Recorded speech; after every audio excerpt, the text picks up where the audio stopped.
Good evening, everyone, and welcome to the Mint Museum Uptown on this very special evening. My name is Todd Herman. I am the CEO and President of the Mint Museum, and I'm so glad to have you here tonight because we have a rare and special program. In front of you, we have three very distinguished people who are going to talk to you about a work that's upstairs in the gallery that I hope you had a chance to see before you came in here, but if not, there'll be plenty of time to see it afterward. And I'm going to start on the far right to someone who you probably don't need introduced to you, who is Jimmie Johnson, the 7-time NASCAR Cup Series champion.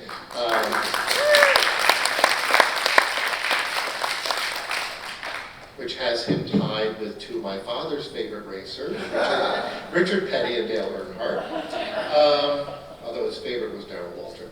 But, next to Jimmie is the wonderful and fabulous Evie Day, who is the artist of the work upstairs, which you saw, who was a member of the 2000 Whitney Biennial, and recently received the Rome Prize, which is an extremely prestigious award that allows you time to spend at the American Academy in Rome to sort of create and be around other people who also receive that award and just have this sort of concentration of creative thought and thinking surrounded by some of the great art of the world. And then on the your far right, my far left, is Dr. Jennifer Stoodle-Edwards, who is our chief curator and curator of contemporary art here at the Mint Museum, who will be moderating this talk. So I'm going to turn it over to the three of them and let them tell you about the work that's on view upstairs and how this collaboration came to be. Thank you, Todd. Thank you, Dr. Todd Herman. I appreciate that very much. Thank you, Jimmie and Evie, for being here, and thank you for letting us debut the work in the Mint Museum. I mean, I'm not going to go into the whole background story of it all, but it was a huge honor when Shani contacted us and told us about the partnership, the commission, and as you know, I am in love with your work, have been since the 90s, and was so excited that the Mint had... the transporter piece upstairs, which, if you haven't seen it, please go to the 4th floor, not tonight because it's not open, but come back tomorrow and see it. It is one of my favorite pieces, certainly in the Mint collection, but one of my favorite pieces anywhere. And I was so excited to see that it was on view in the Mint Museum when I came to visit 4 years ago. And as I told Evie, it will be on view for as long as I'm working here because I love it so much. Okay. So when Shani told me that Jimmie was commissioning this piece from you, I couldn't think of a better synergy than to have Daytona Vortex in the museum in even that distant conversation. So we are going to talk about that, but I want to start with another project that Jimmie has been commissioning over the past year, 2 years, 3 years. So we're going to start with a film by Jim Mangan, who some of you may know, an extraordinary documentary photographer. And he did a film called Freewheeling about a summation of Jimmie's Daytona 500 races.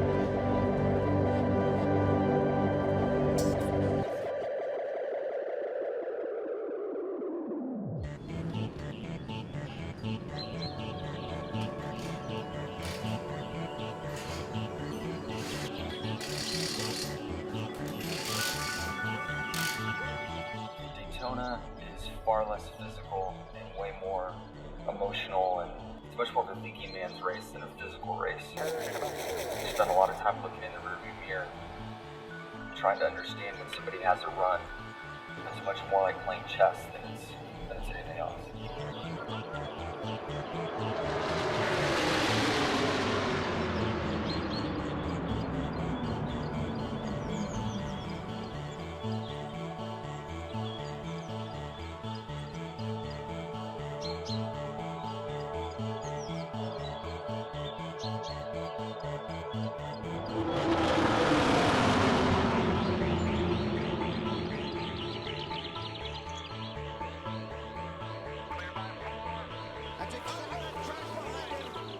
Crash behind him. The caution is out. The race is over. Jimmie Johnson has won the Daytona 500. Jimmie Johnson wins his first Daytona 500 victory. Daytona 500 winner, Jimmie Johnson. Want me to say it again?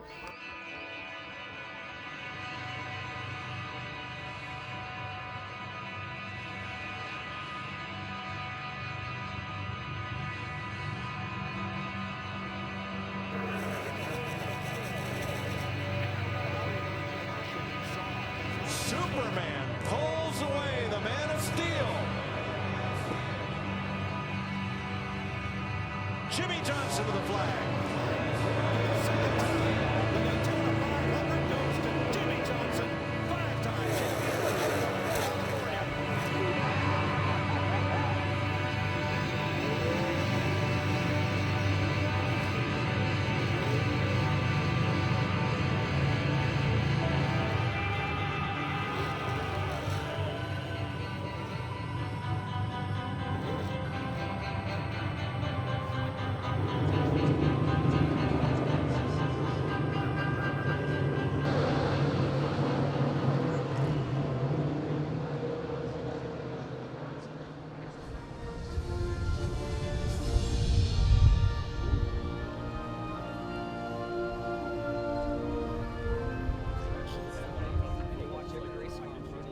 Yeah, man, they're great.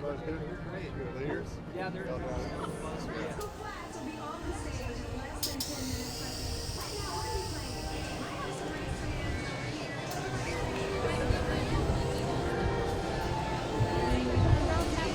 here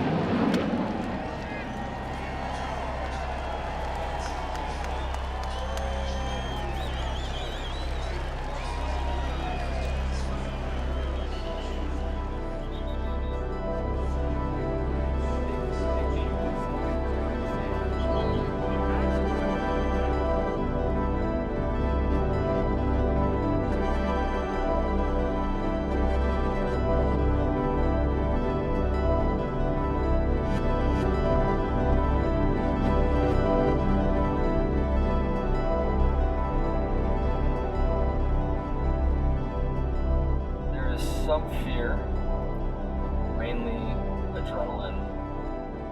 It's a hell of a rush. There was a really bad crash that I had where I lost my brakes. So there is a fear component. You gotta respect it. Especially at Daytona, we've seen those terrible crashes. Catchphrase just rips cars apart. But I've always used fear in a productive way. Fear has been a very good friend of mine.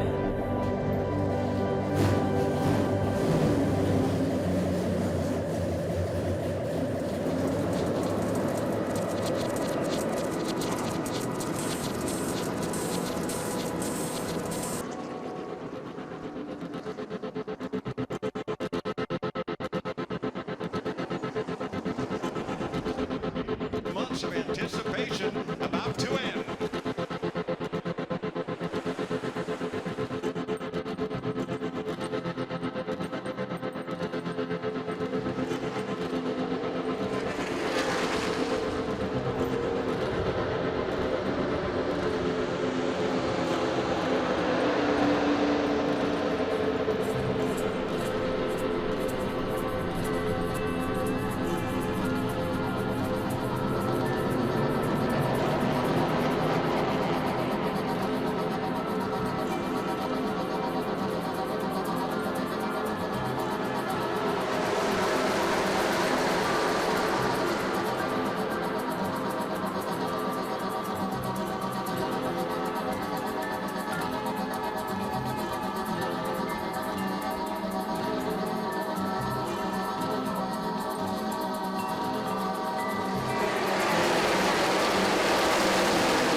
4 wide, 210 miles an hour, and one guy slips, you can't get away from it.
Yeah, it's amazing.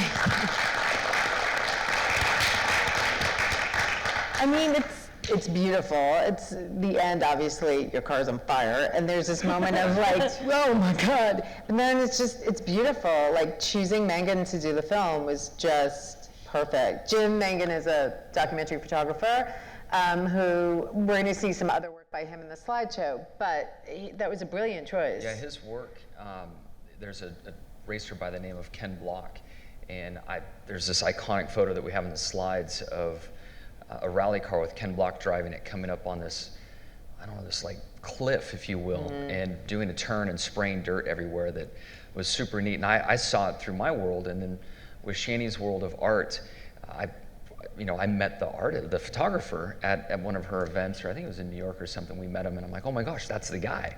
So then at that point, we became friends, and we were able to put this film together. But just amazing what he can do in the ways, his form of art. Yeah, it's stunning. And I've seen Blast, which is the book he put together of the Block photographs. Ken Block, yes. But yeah, that's so moving, really. Like the Blast collection is, you just feel the energy and the speed, and like you feel like it's Block against the mountain. And, right. But this was just very moving. Yeah. So, super good. Yeah. And only the second time you've seen it, which it is, yes. I would have that on a loop in my house if that were mine. So we're now going to show a second film, which is a documentary about the recent work that you commissioned from EV Day with the fire suit from that first Daytona 500 race, Daytona Vortex. Okay.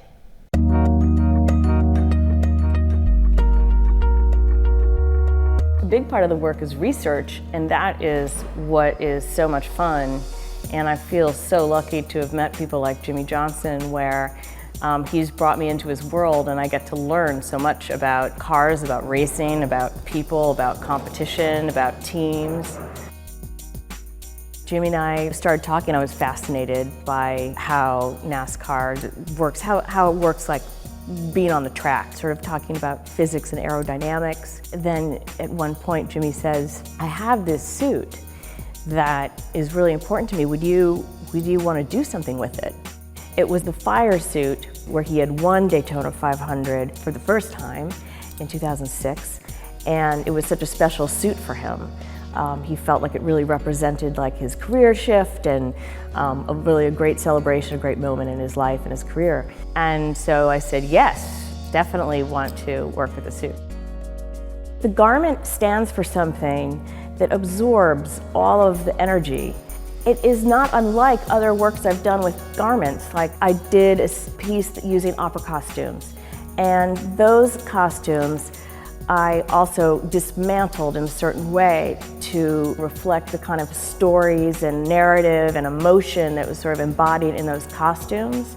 With the opera costumes, it's an extreme environment that the opera singer is inhabiting, and it's telling an extreme story with extreme emotion, and it's like feeling, it's absorbing all of that. Fire suit is there for protection, but it is really the membrane between the driver and the vehicle that takes on all the heat, the G-forces. It's there and it absorbs all the vibration of speed. There's a lot of emotion in it. And emotion is a thing that's hard to describe, but it has a lot of parts and it's fragmented and it's complex and it's exploding essentially. It's a kind of emotion of excitement.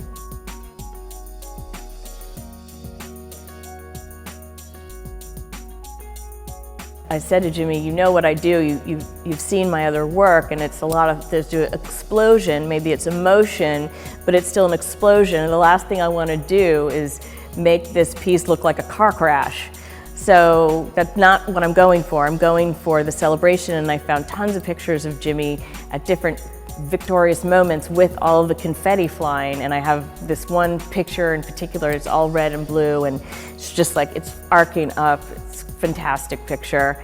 Must have been an amazing day, and that was what I've sort of held with me the whole time, of like, this is about celebration.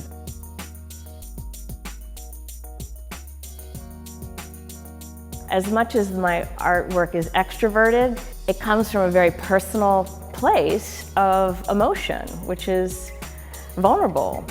There's two sides to it because I'm presenting something that has forces to it. It's a lot about force of emotion, and that force has a kind of power to it that may not usually have power to it. Like emotions don't always register as things that are important.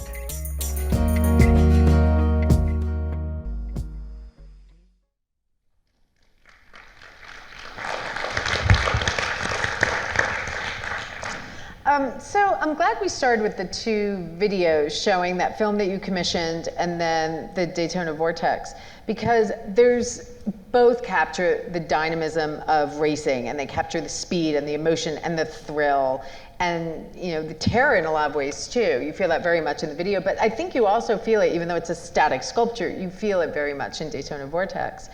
But I think it's so interesting that one's a video and one's a sculpture, and one is like seemingly something kind of mainstream, right? You're working with a documentary photographer who has done a lot of commercial work, and then you're working with this very like avant-garde, often, I mean, I know you've been in the Whitney since 1999, so like, don't get me wrong, but like there's still something very underground and punk rock about your work. And all of this is buttressing the fact that you're an art collector yourself and interested in art in all different media. So I wanted to talk initially about that part of your life. Perfect. So we're gonna start? Yeah, let's go. With nothing. We're gonna start with nothing. Nothing, perfect. Oh no! Oh no. Doug! Done. There it is. We're done. So your first love, which you told me, is photography. It is, yes. Through skateboard magazines, surf magazines, my favorite bands, just photography pulled me in. And I thought I was going to be a photographer at one point. I think I told you the story. Yeah. I had this like little wind-up box camera, and when all the film came back and all my pictures were developed, I realized that one, I didn't have the right tool, and two, I didn't have a talent in taking pictures. So, but photography has always been something that's captivated me, and Shani as well. I think it was kind of an early connection point for us in art was through photography, and the photo that's up was a Christmas gift that I got for Chandra. I can't remember the year I bought it. Do you remember? we got it, I should say. But just kind of it wasn't our first piece that we collected together. It was very early in our collection, but it was a point for me to be comfortable in acquiring art because I had this interest and love of photography. Yeah, and so I wanted to show some of the other works. I swear this worked very well before. There we go. So Danny Clinch, who, I mean, when we were talking on the phone, I don't think you really really believed me when I was like, Danny Clinch! And I think you thought I was just humoring you. But in fact, no, I totally know who he is, because he photographed for Rolling Stone, but also he was in a show I worked on at the Annenberg Space for Photography, Contact High. Amazing photographer who works in that space between commercial, but also is very much like looking at it from a craft point of view. Yeah. Amazing guy. He came and spent a week with us and shot our family, which was really neat. Came to a race, but just looking at his work in Rolling Stone and seeing my, favorite bands and just the stories that were told through his imagery. I just was a fan, like kind of a little side fan. And then I had a chance to meet him at a show. I went to a Jack Johnson show, and he really goes to all shows and shoots everyone. But he and Jack have a special relationship, so I got to know him a bit more then. And then saw him again and again, and then eventually had the courage to ask him to come shoot our family and hang with us. And it was just an awesome experience. He spent, I think, 3 or 4 days with us in Colorado, came to a race, and just had a wonderful time with him. And I'm going to pick up more on the Clinch relationship in a second, but then also this is that Jim Mangan series that I was talking about before, the photographs he did of Ken Block in the Blast series. So both, you mentioned Clinch came and spent time with you, and Mangan, of course, did the freewheeling film. But then I wanted to just talk a bit about this latest commission that you've done, which is the photo series. Sure. Yeah, we have a book that's going to be coming out in September. Through the years, in my love of photography and Chandra's connections to the art world, I would guess maybe 10, 15 different photographers we've had come and film, shoot different races, come to our house, be with us in Colorado, whatever it might be, just kind of integrate them into our life for a week or a weekend, if you will. And we have this just massive collection of photos. And if I back up a step further, we did a photo book with Missy McLamb. I guess it would have been 2011. I just had won 5 championships in a row, trying for the 6th in a row, and the championship was determined over a 10-week stretch. And we had Missy come on the road with us and shoot those 10 weeks, and then made a book out of that. Sadly, I didn't win the championship, but the story that was told through the images and the disappointment that took place over those 10 weeks, it was just a wonderful book that we self-published and put out. Was that the first commission you guys did? All of a sudden, I'm realizing we've done more commissions than I remember. We've been pretty busy. But I think so, right? Yeah, one of the first. And then since, we just kept bringing photographers to races, and not only photographers, but videographers as well. And there's another point in time, I hope, where I can tell my story through a documentary that we're working hard on, and hopefully can do that as well. So the book comes out in September, and how many photographers, because I should also say, my understanding, and I may totally be wrong, but you commissioned the photographers to come and shoot your retirement year, which turned out to be COVID year. So of course everything got kind of shut down early. You weren't able to fulfill a lot of those commissions. So the book originally was supposed to be those commissions specifically, correct? Yeah, the book really kind of goes back to my earliest days, and all the photos that my parents still had, or I may have had. So it really starts with my earliest years, comes through some of my kind of development years and the different series that I competed in and vehicles that I drove. But the real focus was going to be that final year. And Ivan Shaw, who many may know, has been at Condé Nast for many, many years, is a friend of ours. And through one of his talks that he had at SoCo Gallery, I approached him about an idea of helping us with our photo book, because I knew we had all these photos. And he, of course, jumped in and has done a tremendous job putting it together, and really looked at the body of photos that we had, and thought, for my retirement year, and I really thought I was retiring at the time, Did you really? I Come really on. did. But there were some gaps, and Ivan was super involved and just said, hey, look, we need to fill these gaps, and this is how we need to go about it. And we had maybe 4 or 5 photographers that we were going to bring in for my final season, and then COVID hit. And then I quickly found myself as the photographer, and no one's going to be surprised here, but none of those photos made the book. But there was this But huge you had gap. a better tool, right? Did you I get a didn't have the better right camera? tools. But for me, it was really wild, though, because I'm so happy I documented it, and I feel like if this documentary ever does come out, the video that I took will show up. But it was just an interesting space. I'm used to this loud, noisy racetrack full of people. And we would show up, and I was in a bubble, and I wasn't able to even see my team and go to the transporter, and only one person could come to the race car to buckle me in. And so I literally had my cell phone on a gimbal and was like taking photos and running video and just trying to capture it all. Wow. I didn't even think of how COVID was going to affect. It was really different. And then fortunately, as racing. the year went on, it kind of lightened up for the final race of the year, and we could bring in a photographer. But so thankfully, in some ways, we had this gap of 2020 that didn't come through as we had thought. And I did decide to keep racing and went IndyCar racing. So we, at that point, brought in a few more photographers for the 2021 season and had this nice transition into my IndyCar career. Oh, nice. So you Yeah. are continuing it now that it you're in does Indy. transition into the IndyCar stuff, yeah. And Andrew Moore did photograph Andrew NASCAR, came, yes. is that correct? Yes, 'Cause he came to Talladega and shot. Yeah, because Ivan posted, if you want a preview of the book, you can go on Ivan Shaw's Instagram and you can find, I hope that's okay.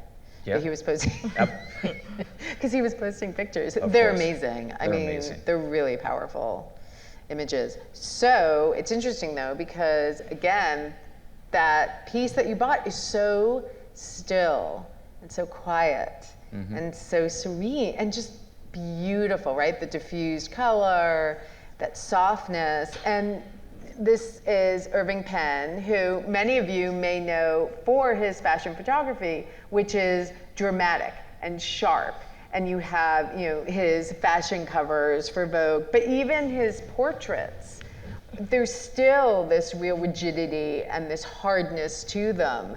And yet you pick this beautiful The diffused engine. component's what really was what I liked the most.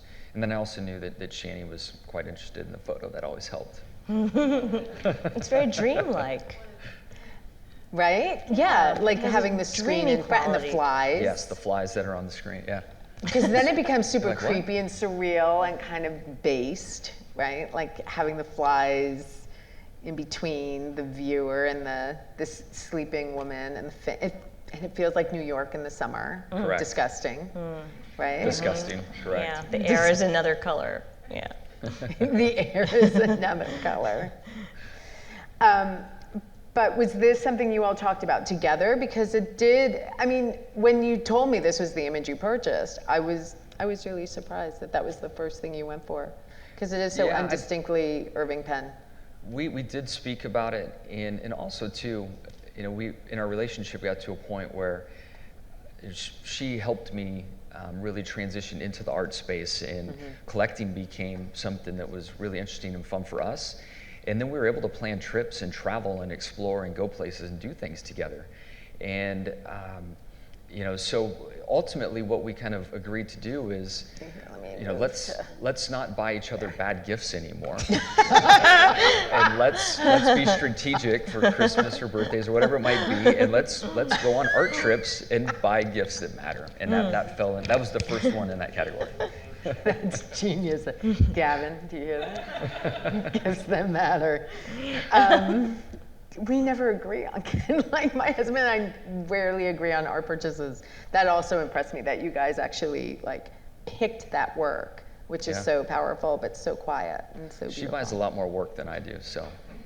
We're going to go back to the collection slide in a moment, but I did want, because you mentioned the traveling part, and this idea of traveling and experiencing art, and that was something that we were also talking about earlier that I think is important for people to understand. It's not just going and seeing it in a gallery or seeing it in a book. There's also this whole other way of getting in the world and being with the work. And you know, for myself, in the way I grew up in a household full of 3 boys, you know, my mom, there was no chance she was taking us to the Mint Museum or any museum for that matter. So, you know, my interaction with art, again, was, you know, photography was really what caught my eye. But through my relationship with Shani and being able to travel and see places, go to wonderful installations, you know, it had my mind blown just by what I would see. Really changed it for me and helped pull me in.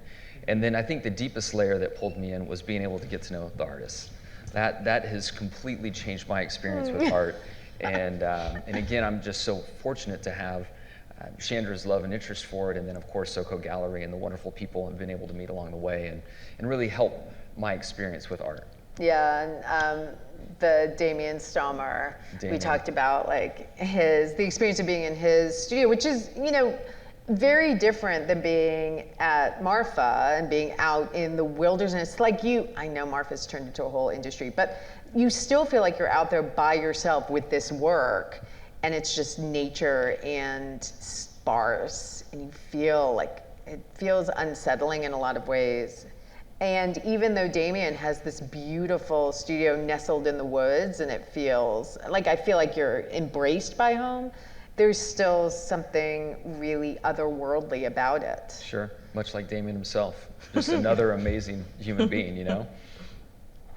So did you, and again, like the difference between the two, like you have that industrial Donald Judd work, but then you have Damien's work, which is so emotive, and so like his hand is really all over those painted surfaces. And so there's that dichotomy between the two. Like, do you think about it, when you look at the painting, do you feel that sense of home, or do you think of Damien? I think Damien first, and then I'm thinking of some of his earlier work, and just being very curious how he was able to get some of the images to come through. So the process, you know, I'm very interested in that. And then being able to get to know him and, you know, just truly appreciate him as a human being has been just a great experience in itself. And, you know, I just going to a studio and seeing his new studio that he has and what he's surrounded by, you know, it's just amazing to see it all. Where is the studio? It's here in North Carolina. Oh, cool. Yeah, probably an hour and a half from Hillsborough, here. North Carolina. Yeah, just north. But like nestled in the woods, where he grew up, like right where he and his brother used to play in all of these abandoned sort of like tobacco shacks, all over, which is what he then paints. Next time you come, we'll drive. It's an extraordinary experience. I mean, the studio is beautiful, as you see in the photographs, but like it's extraordinary, and I hate trees and hate nature, and it's actually an extraordinary experience to be out there and like, because it feels like his memories. Like you look at his paintings and you see the memories that are encapsulated in there instead of just like deteriorating south, right? Yeah. Which is. No, it feels much more personal in those paintings. And it feels like there's a life lived there. It doesn't, I don't feel that kind of, that sounds sort of negative to say like the South deteriorating. Like I don't get that vibe at all. it It could be anywhere deteriorating, not It's even just something- the South. It could be New Jersey. But it feels full of life and air, like the expansion or something. It does, like those in the paintings. It Yeah. does. See. Yeah. Totally opposite. Okay. Sean Scully, who I'm going to start moving along though, because we kind of covered all of the like warmth, and I'm going with Evie on this. So no, I totally see your point. I just don't have that feeling when I look at Damien's work, but I see how you see it. So then, you know, just all of this is now filling your house. You have Damien painted your ceiling. He did paint our ceiling. I Yeah. think Lydia has a brush mark up there somewhere as well. But I think one thing to point out too is, I think Shani and I, the way we collect, it's really about the piece. It's not that it needs to sit next to something and fit into house decor, or, you know, match a wall or match anything. It's really about the piece and that we love it, and it ends up on our walls at our house. Yeah, because again, you have that industrial feel of like the Donald Judd, but then you have that warmth of, I mean, Damien's paintings, that brushstroke and that memory that comes through, and then the photographs even. You know, you have these dramatic sort of fashion or more like commercial and editorial photographs, but then you have the Irving pen, which is soft and A little of everything. And so we're at the moment of confluence. The two merge. Goodness. So then the EV Day Commission. So again, like, you know, this is something that does feel totally outside of the work that you fill your home with, or that one would see at SoCo. And yet it came about. How did it come about? I think ultimately we were so kindly invited out to Evie and Ted's home out in Brooklyn, and had a wonderful dinner. And we'd met and known each other for some time before, but we were the costume series was in your studio, and the ballroom costumes were up, or one of them was up, and I remember seeing it and thinking, I wonder if she could do that with a race suit. And that's where the conversation started. Yeah, I remember you sort of put that forward. You said, like, I've got some suits, you know, would you ever be interested? And I was like, ooh, well, and then you said, well, there's this one from when I won Daytona 500. And I thought, yeah, that would be a special suit to work with. So, and for me on the suit side, you know, I've done a very nice job of getting my hands on suits and helmets from these very important moments. But I don't know why, because I've had some really amazing moments in my career, but that Daytona 500 suit, when I think of a suit, that is the most important suit that I have in my, you know, archive. And to then turn it into a work of art means so much to me. And when we first posted pictures about the work, many of my fans were like, what did you do to the suit? Why did you do this? It's like, no, it's better. Like this, it's better. It's a work of art. So it was interesting to read some of those comments. I would say you're just really daring on Thank many you. levels. Many levels. Many levels. I need to do the plug for, of course, Transporter upstairs. Please go visit it again tomorrow or any time between now and next 10 years. And now I'm going to turn it over to Evie to talk about how the suit. How the suit, how Daytona Vortex came about, but also to give you a little background about her work. Because again, we do have Transporter up there, and we've done videos around it and talked about it in various ways, but you have a whole 25-year career that I know. I feel a mid-career retrospective coming up. Okay, maybe it'll be at the Mint. Anyway, this piece is called Cherry Bomb Vortex. And that title comes from a special sound effect that you can put on a muffler. And I always just... Is it really? Yeah, it's Cherry Bomb the Vortex. Cherry Bomb. And Cherry Bomb Vortex, it's like, you know, some kind of muscle car. And I just always thought that was such a cool word. But this was a series I did called Exploding Couture, and this is a red sequin dress that has been deconstructed and turned into something like a natural phenomenon of forces. So this tornado kind of image. And together with that, I thought it would be fun to show because I've just had this interest in automobiles in all kinds of different ways. Maybe not the same, but just, yeah. And to sort of foreground the suit dissection, I just wanted to show you, really long time ago, I was very interested in these wetsuits because I thought they looked like Power Rangers and they looked like, you know, superheroes. And you see these guys like on the beach with their surfboard, like they're superheroes, like they're going to go save somebody's life or something, you know. And I thought there was something very magical about the design. And so I thought, well, if I just dissected it like a piece of anatomy or a vehicle, that perhaps I would learn the secret. And so I did these pieces with suits where I dissected them along their seam lines and used stainless steel surgical wire, suspended them in these vitrines as though they were specimens. And that kind of, I think there's a real connection between what I did with Jimmie's suit in the sort of very specific deconstruction and suspension and looking at it as almost a vehicle in itself. Is interesting to me. And speaking of vehicles, then I just want to go fast because I could go on. I could go on. But also with an interest in speed and science fiction, of course, I found that when you take thong underwear and you stretch them, that they can often look like a jet fighter or something like that. And so I was really excited by that. And then when you add the heavy fishing line, you've got a contrail. And so I can't even explain how this happened, but that it actually did happen, that I was able to do 200 of them at the Whitney Museum's Philip Morris Atrium in Midtown, Manhattan. So there's about 2 of those, and it's called G-Force. Get it. So good. G-Force. So good. And this one is one then sort of back in a vitrine, and it's called the Bride Strip Dragster. So it's somewhere at X1, because X1 is the term they use in NASA when it's it's an experimental prototype for supersonic.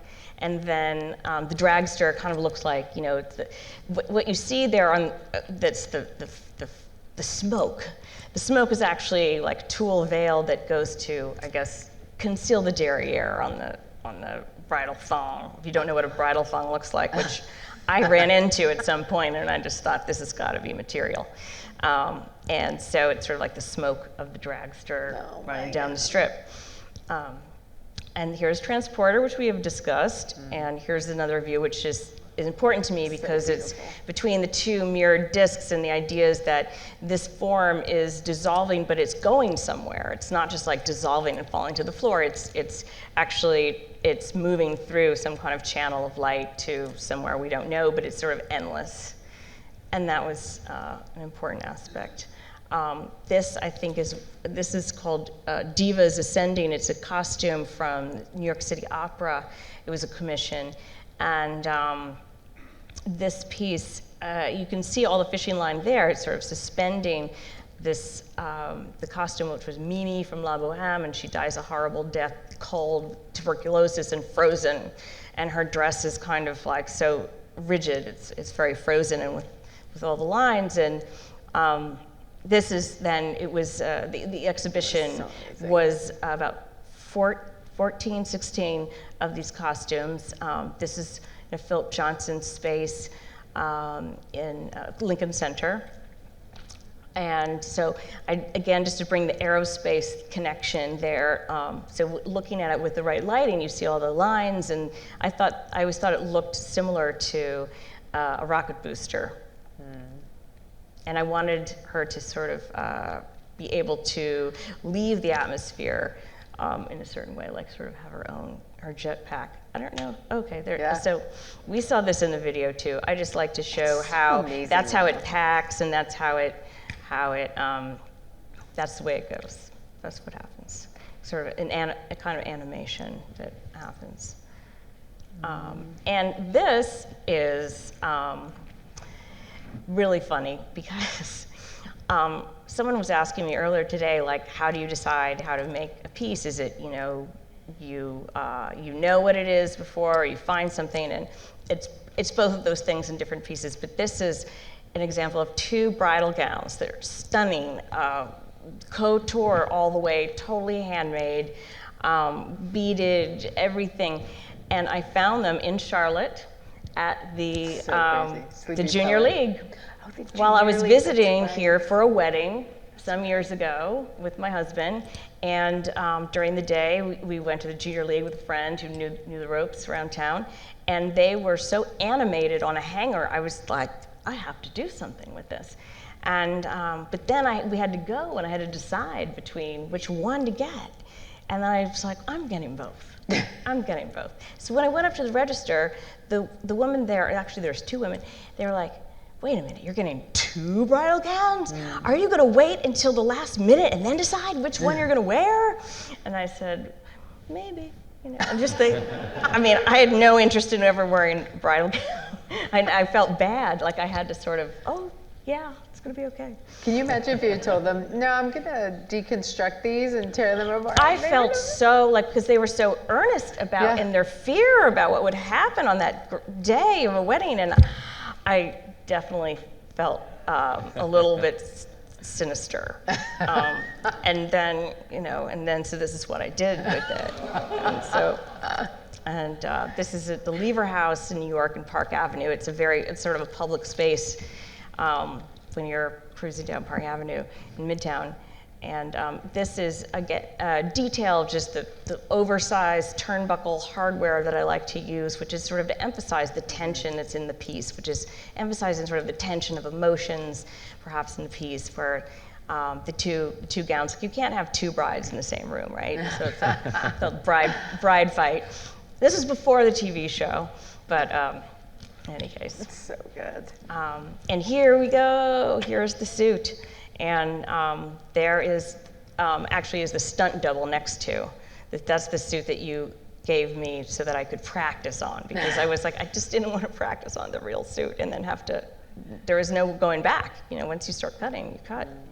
But this is, Jimmie at the win, 2006, Daytona 500. That is him in the suit that we saw upstairs. And there it is again. And there we are. And you came and spent a day at the shop and showed you around. It was so cool. Everything. Yes, to see Hendricks Motorsports. I got to see all about the cars in mid-construction. I mean, I hope it's okay that I show this. Oh, yeah. I know it's very I don't top drive secret. there anymore. Okay. I was just gonna say it's over. Good. But seeing them in mid-construction was so interesting, and how they're built from the ground up. Even though they're a stock car, and I just think visually it's very interesting to me to see the structure under the skin. That's just protection. Yeah, just the roll cage itself. Roll cage. Is this why you stripped it down so much and made the suit itself the wires and the structure of the suspension in your piece has just as much presence as the pieces of the suit that you left behind? Did that have to do with this sort of the skeletal protection of the car that starts as the sort of system that's protecting Jimmie and driving? Well, the fishing line in this case is 400-pound test. It's very oversized. I want you to be able to see it. I want to be that kind of vertical motion that's happening. So that's there, and then you see, the pieces of it in this kind of force that's in my mind, in my imagination, it's moving, by the way, and that all these pieces are in it and they're being pulled. So it was for the dynamic. Yes. Yeah. Yes. Okay. The dynamic. Here was so cool. So I got to go to a Daytona 500 when Jimmie was racing, and I think this says 2020. It was not. It was some years before that. And I got to sit up here in the tower, or the kind of the eagle's nest, behind the team manager, and got to watch and listen to what they were saying to Jimmie during the race, and it was just phenomenal. It was incredible to be there, and it was so exciting. It was like I was saying to Jimmie, it was like a shuttle launch, which I don't know if anyone's ever been able to experience it. I guess we can't anymore, but going to a rocket launch is pretty amazing on that scale. Because of the vibration and the sense of anticipation and excitement, the things were very equal in the extremeness of them both, and the excitement and emotion that happens with this sort of technological extremity. Yeah. I don't know how else to say it. When the heat and the speed and the sound and everything that's... That doesn't look like me. So I have to say that I have never done this before. I never, I didn't wear the bridal gowns. I never even tried them on. I never even thought about trying them on. And I was wondering, am I going to cut this up? Am I going to have it hanging? What am I going to do here? Explode it or, dissect it? And I was like, well, I think I have to put it on first. So that was more Have you surprise. seen this? No, I haven't seen that picture. That's great. I didn't think I was ever going to show it to you, actually, because I feel like there's some kind of invasion, a sort of a little bit a little weird, but I figured, hey, we're friends. We're friends. And now it's up there. She said she was thinking about what she was going to do with the suit. She was wearing the suit. Yeah, I was wearing it, wandering around like smoking cigarettes. 2 or 3 like, what should I do in here? costumes. Yeah. No, I 2 or never 3 wore it years out for of the Halloween. house. I never wear it out of the house. Because I couldn't get it damaged. This is a picture that was really I carried with me as inspiration throughout the process. I just love this picture where, and that's what helped me the transition of the fear of making some kind of car crash to the celebration. And the shapes of the confetti happened to not be so dissimilar from cutting out the parts of the pattern of the suit, and so there was this connection there visually that I was able to work with. And this is what the proposal looked like, which is just built in a computer modeling program where the suit here is in a wireframe kind of configuration.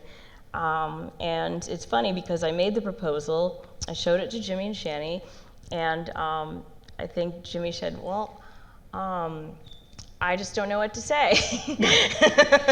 Or something along those lines, like, okay, well, I guess it's a go. Yeah. and the funny thing is that I think it turned out pretty much like the proposal, which is, unusual for these things. You didn't freak out at all when you saw how deconstructed it was? No, I didn't freak out. Yeah. I didn't want to give any strong opinions. I just wanted her to do her thing. And we chatted about it earlier upstairs. I think it's the first commission you've done? A commission for a person's clothing, kind of thing. I've never done a commission like that. That's almost it wasn't meant to be a portrait, but how could it not be sort of related to that? We never talked about it, but the pressure of my expectations, I didn't want to put on her. I just didn't think that was right or fair, and I wanted her to be herself and do her thing. And so I really intentionally didn't say a lot, and I hope it didn't send you into a tailspin and wondering what we wanted to have done, but I just was like, I'm going to keep my distance and let her do her thing. Yeah, I put enough pressure on myself, so I'm glad you didn't. Good. So I was like, there's only one suit. This is it. It's got to have the vibe. So this is just showing, I started with a paper pattern just because I was also very timid, just to sort of muck it up. And then this is sort of looking at the suit, and you can see where I'm cutting out along the seam lines. And this is kind of the process of a very slow process, being very specific about where I'm cutting. And then reinforcing the fabric so that, it can basically stand on its own. And here it is in sort of mid dissection. So if you guys had come to visit me, would it look like that?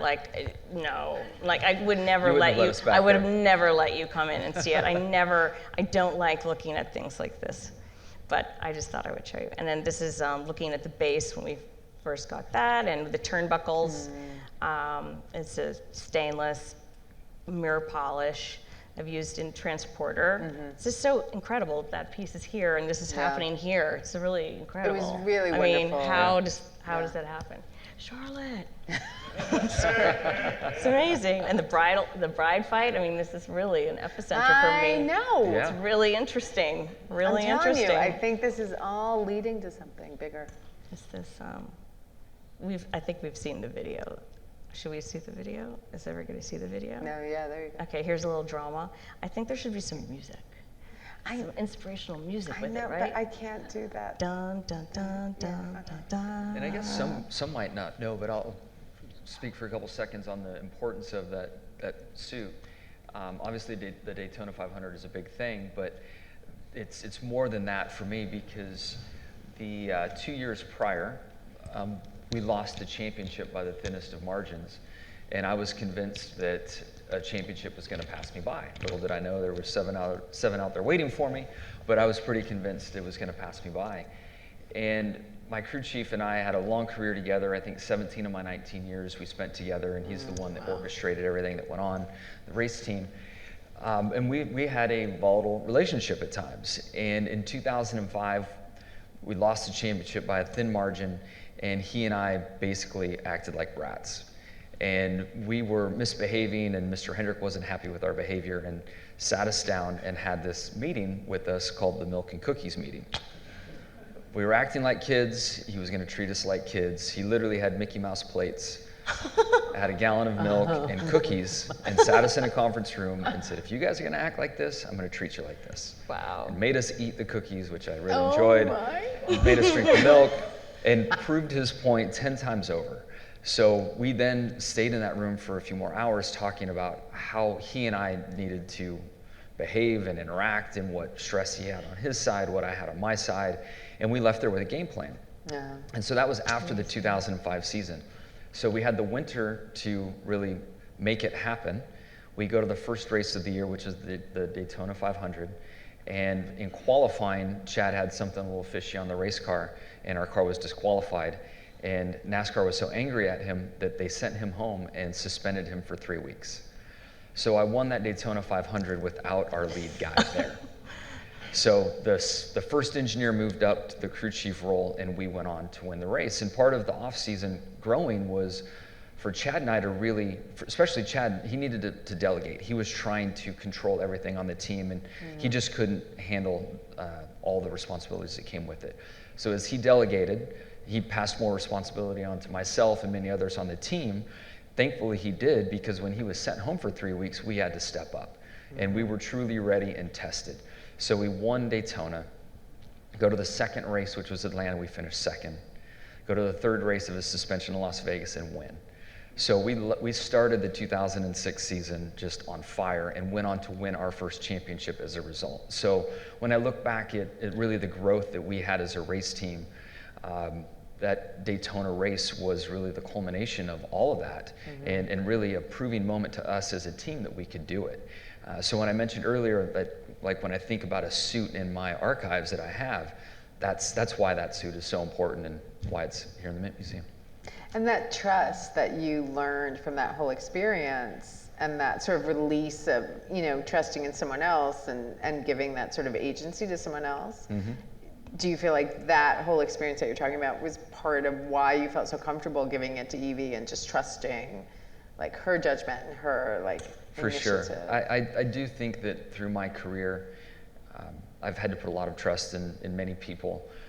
Some of those experiences went well, others did not. And you learn to sense someone's energy and understand who and what they're about. And I've learned how to trust the right people more often. And I certainly knew in this instance this was meant to be, and just let her do her thing. Wow. Well, thank you so Thank much you. for the experience. This has been a heck of an experience. Thank you so much. Incredible. I mean, okay, there's a couple more pictures. All right. Perfect. So when I was making the proposal, we made a wireframe of the suit, and I'm just saying, like, this experience has then brought more inspiration to me for other work. And so this is what the suit looked like when we were building it in the computer, and I started looking at it at different angles, and I felt like there's so much flow and dynamism happening just in these images, and so I kept playing with them some more. This one's called Shotgun. So, like, you know, driving next to Jimmie, because if you can see the you know, one hand is further away than the other, so it would be like you were sitting on his left side. Here's another one called Burning Rubber. So beautiful. This one's called Astral Icarus. And this is Driving at Night. And this one is a title I don't really like. And this one is sort of untitled, and this is on canvas, but, you know, related to that. And then this was after the guys came to visit and be in my studio. And here we are looking at it, and this is the first time you guys are seeing it. And there again with the girls checking it out. So I think that's all the slides I have. Yeah. Yeah, one of the things, I want to open it up to questions from the audience, but one of the things I wanted to just pose to you guys, when I was talking about the work the last couple of days, I realized this was really a moment where you were honoring each other. Like, you're both showing this respect to others who are masters of their craft, right? Like, you are a master of race car driving, and you're a master sculpture and of manipulating your medium. So was that something that you thought as this process was going on? Like, did you recognize sort of like this exchange of sort of energy? Because you think so much about energy when you're taking the works apart. Like, you talk about taking apart these garments and thinking about the energy that's embedded in them. And you deal with energy like as your job. Like everything you do is working with like the entire physics of your relationship to this machine. Yeah, I know it's gone on. I don't know if I put a label on it in a sense, because when she came to the shop, I mean, we were for hours just deep into car conversation and all the technical pieces. The times we've been to her studios, the same thing. So I feel like without really maybe identifying with it, there has been a boatload of respect through this process and honoring each other. Yeah, for sure. And, you know, Shark Tracker. We both like Shark Gosh, Tracker. that's right. Shark Tracker. We're both obsessed Shark with wondering where Tracker. great white sharks are on the East Coast. Yeah. And there's an app called Shark Tracker that we both obsessed over. But I mean, I love sort of aerodynamics and I mean, in these visual ways, but you're like the expert, you're like living in the aerodynamics, and that's just outrageously impressive to me. I mean, you're like What's wild is you could always see the wild stuff I was trying to explain, and I'd lose Shani all the time. And she's like, don't get so technical with some of these things. But when I got into some of this aerodynamics, you know, scenarios and situations, like you could see it, and that was so impressive. And for obvious reasons, talking about the drafting and force, and it's really incredible. But it's like you are an astronaut on the ground. For sure. Basically. Yeah. I mean, you're trying to not fly, but you're trying to go as fast as you can on the ground. Yeah. It's like so challenging, it's so interesting. Yeah, the way the car's created, it's to put downforce on it instead of lift, so it doesn't fly. It's just flipping it over and trying to make the car stick to the road. Oh my God. You've got the helmet on, you have the gloves, I mean, you're in that cockpit. I mean, you look like an astronaut in there. Yeah, it's fun. It's amazing. It's amazing. The whole process. You making it, you doing the work.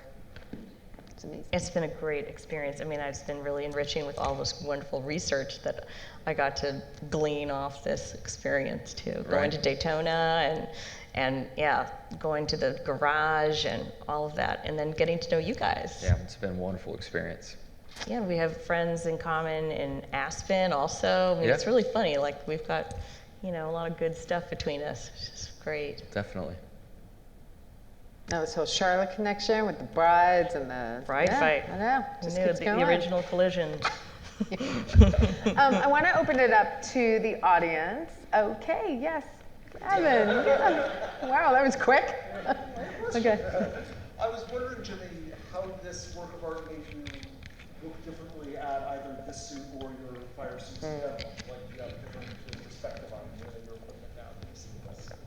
Maybe not for the equipment, but to, as I mentioned, that the suit and the moment and everything that went into it, like that is, it's just a part of, it's something I'm very proud of and honored, and just a shift in my life happened in that suit. Like, it represents that period of time and all the change that went on that led to the success that we ultimately had. So, you know, when I see it, and the suit has had a similar effect on me when it was just hanging on a hanger in a closet. Like, I just knew it was that suit. There was some kind of energy pulling me towards it. And then now to have it in its grand form, it's just a huge honor to have it so beautiful and bold in what it represents. Yes. Go here and then Chris. Yeah. Will you be commissioning Ely for any of those suits? There was an idea earlier that we should do a suit for every championship, so we might put Evie to work and have 6 more made. I mean, you know, I can work it out. I hadn't put any thought to it, but after the idea about 6 more, or some version of it, I was like, maybe there is hope for another. I'd love to see it. Yeah. Chris. Where do you think the suit will live? There's a question. That's a great question. We might have a height issue in a few of the rooms, you know, in rooms at home, but I really don't know. haven't thought that far ahead, honestly. Yes. This question's for Amy.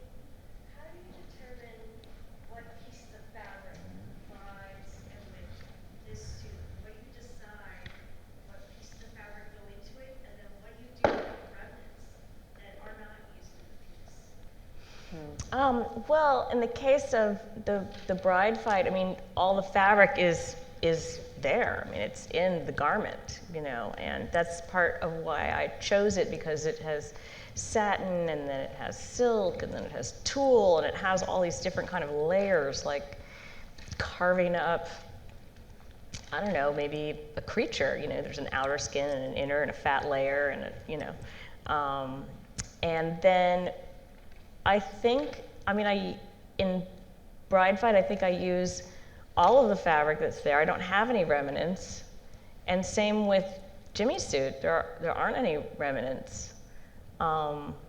So that, you know, I'm using what is there, and that's part of the problem solving, is to figure out how to make it do something that you want it to do, or you think you want it to do, and then how can you make that work? Like this suit, the fabric is so fine on the outside, and I wanted to take out the inner layers because they were sort of visually unappealing to me and less aerodynamic.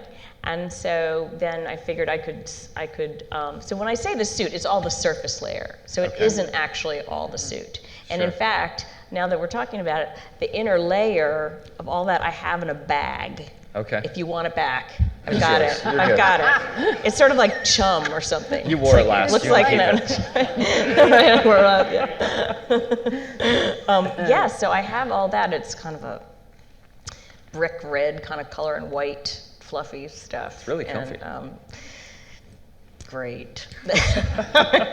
Doesn't look good though. Is that the fire retardant part?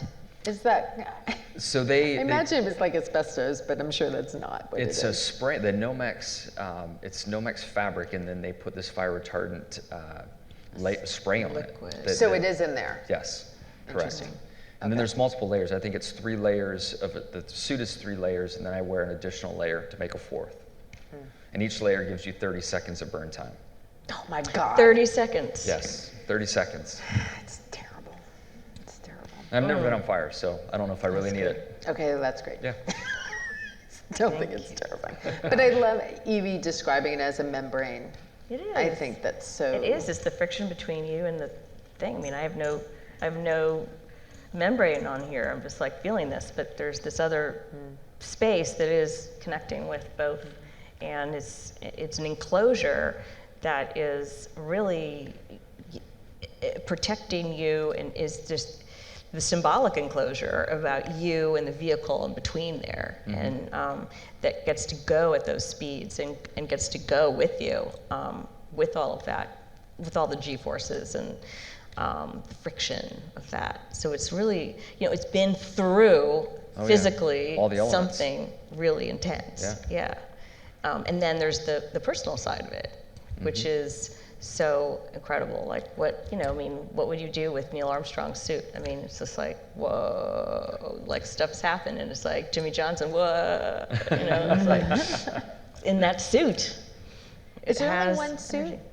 per year? Like, I actually don't know. No, we use many suits during the course of the year. They don't wash very well. Okay. The dye comes out of it and they start to shrink. So we in the NASCAR series, we wore them so often. At the midway point of the season, we get a new inventory of suits. Okay. Yeah. So it really has only been through a couple of races. Yeah. By the time. Race Okay. weekends. Yep. Okay. Interesting. Okay. Yes. Okay. Oh, sorry. I'm getting to wrap it up. Okay. Thank you. So, are there any other questions? Because I am gonna. Okay. Thank you so you, much, everybody. all of you. Thank you, Jimmie. Thank you, Evie. so much. Thank you. Thank you, Jen. It was wonderful. It was really great. I like just hearing from you guys. Finally.